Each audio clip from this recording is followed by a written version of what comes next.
What's going on, sports fans? Welcome to this episode of One on One with BG. I am your host, BG, and here we are to break down the Washington Commanders versus the Tampa Bay Buccaneers wild card weekend game. You know, it was a good game if you're watching as a non-biased fan, right? If you're watching just as a fan of football, it's a fantastic game. I mean, it's exactly what you would want out of a NFL wildcard weekend game, right? You had defense, you had some offense, right? Electric plays. As a fan of football, it was a great game.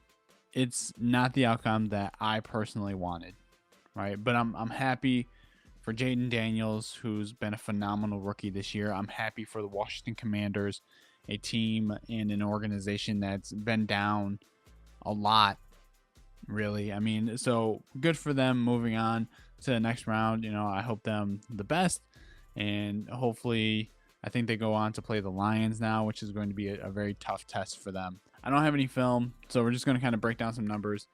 So let's go ahead and get right into it.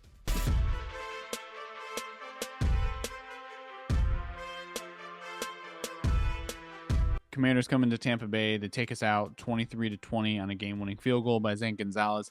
And really what it came down to, other than just biggest thing that cost us, was penalties. We had 7 penalties that cost us 65 yards. A lot of just very mental mistakes, that need to be corrected, compared to the 5 penalties for 39 yards for Washington. Another thing, and if you guys have been following along on the series with me this season, you know that our biggest opportunity was third down conversion, or getting off the field, rather, our defense getting off the field on third down. For third down efficiency, Washington went 8 of 15, so roughly 50%. On fourth down efficiency, they went 3 for 5. Not as good, but a couple of those led to, big plays downfield.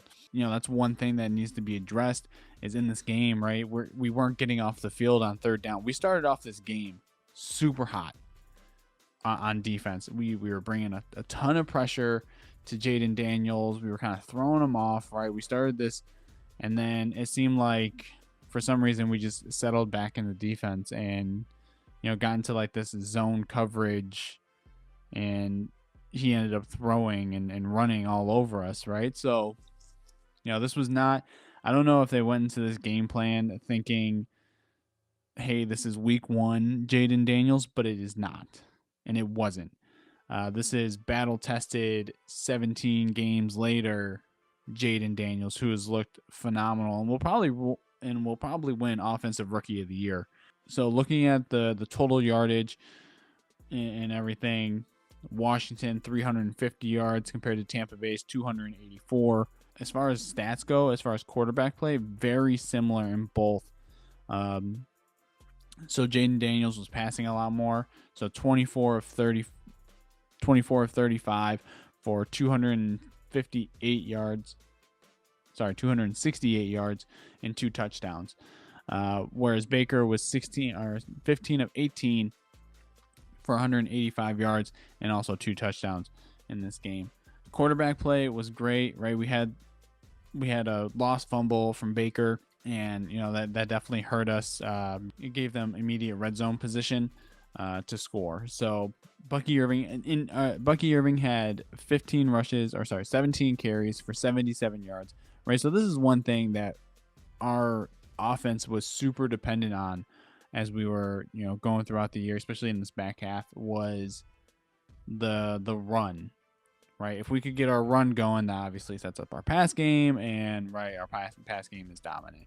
They pretty much shut down the run game, right? Which never allows us to get our receivers, or not our receivers, get our offense going. So it was tough. Mike Evans, he only had 7 receptions, 92 yards, and a touchdown.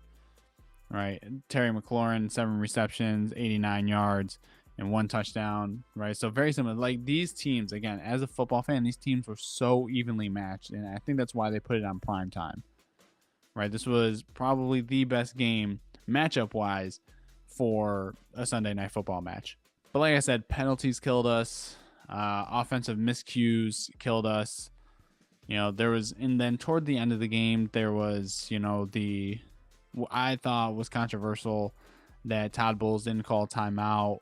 He called the one timeout after the 2-minute warning. Washington runs a play, gets into a second and short situation, and he just lets the clock run, and he doesn't call a timeout, and we eventually get a stop, and then he calls a timeout with 55 seconds left. So we waste so much time there, and then they eventually get a first down. Game's over. They run out the clock, kick field goal.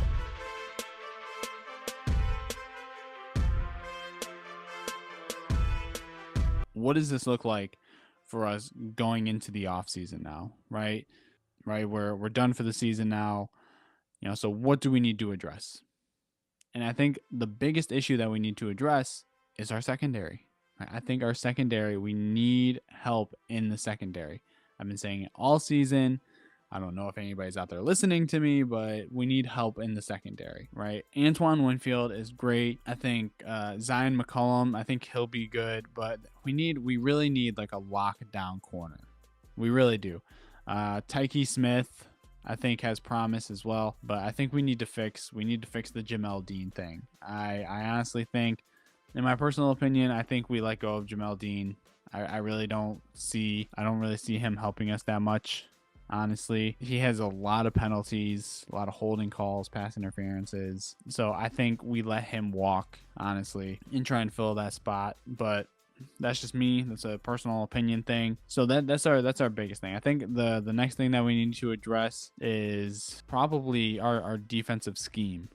Honestly, I mean, our defensive front we have the people, right? There's no doubt about that. We have the people to have a great defense in the front.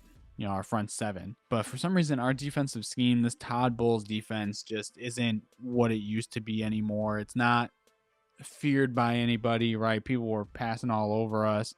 We could never apply pressure to the quarterback, and that showed tonight, right? Jaden Daniels did not look bothered after the first quarter. I mean, he pretty much settled in, and you can call that either great coaching by Cliff Kingsbury, the offensive coordinator for Washington, or just poor defensive calling from Todd Bowles. Some people may not agree with me. If you do, you do. If you don't, you don't. I think we get rid of Todd Bowles. I don't think you can't pin our success in gaining the NFC South on him. He has hurt us more than he has helped us this season. I think there's been multiple instances where his defense, his Todd Bowles defense isn't doing what it's supposed to do.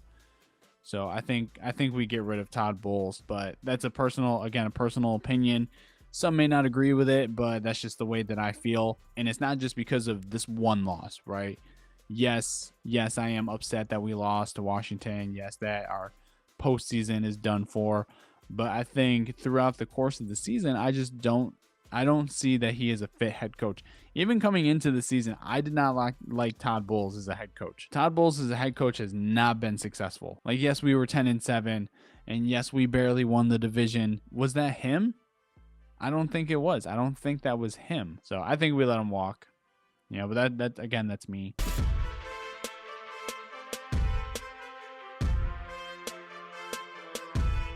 That's really it for this episode of One on One with BG. Right, nothing crazy, nothing too outlandish. Again, great win by the Commanders. Definitely a deserving team that deserves to move on into the postseason. A great hard-fought battle by the Tampa Bay Bucs, and I am very proud in where we ended up. Yes, it's discouraging to lose, and you hate to see your team get out of the postseason like that. If we fix the things that need to be fixed in the offseason, right, we can be back here again. So I think we have a lot of promise. We have a lot of things that can go right for us. More things can go right than can go wrong. Looking ahead to after this, right, One-on-One with BG is going to close out the season here with these episodes, right? No more Tampa Bay football, so no more One-on-One with BG for this season. We'll pick it back up right around draft time as we get into that part of the season. I just want to thank all of the followers and all of the subscribers, the viewers and everything who have followed me and followed us through this journey this year so far. I can't say thank you enough for this. But with that, guys, the 2024 season has come to a close, and this will be the last episode of One-on-One with BG I am your host, BG. Appreciate you guys taking the time out to watch this video. Until next time, peace out.